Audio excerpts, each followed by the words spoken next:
What does impress you most about Murph and how he's around the clubhouse now?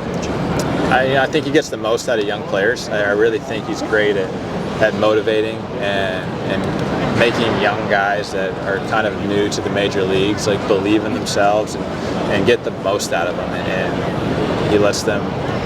He's intense, but he's relaxed at the same time. And it's hard to explain how that is unless you're around him all the time. But he really just, gets the most out of his players, and he really loves winning. Yeah, you got a lot of young talent on the team. Like, Yeah. what does impress you about just some of your young guys that have come up on the team?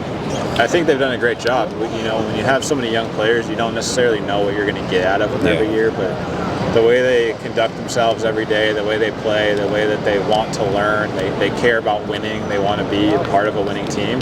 But they're a huge reason for why we've been successful in the first half, and we're going to need them going forward here in the next couple months, but really proud of those guys and think they've done a great job.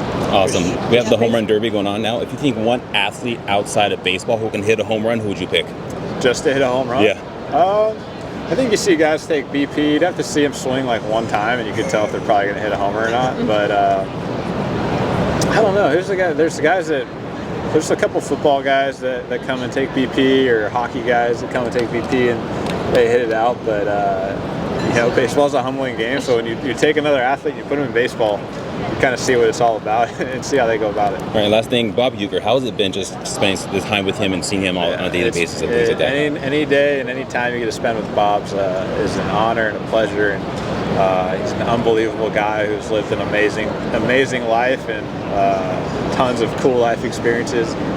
Tells stories about being friends with some of the greatest players in baseball. Like, we know these guys as like legends, and they're like Bob's friends. Like he went out with them, and he's done some crazy things with these guys, and has stories for days. And it's a joy, I think, for everybody when he comes in the locker room and just hangs out, and we love having him.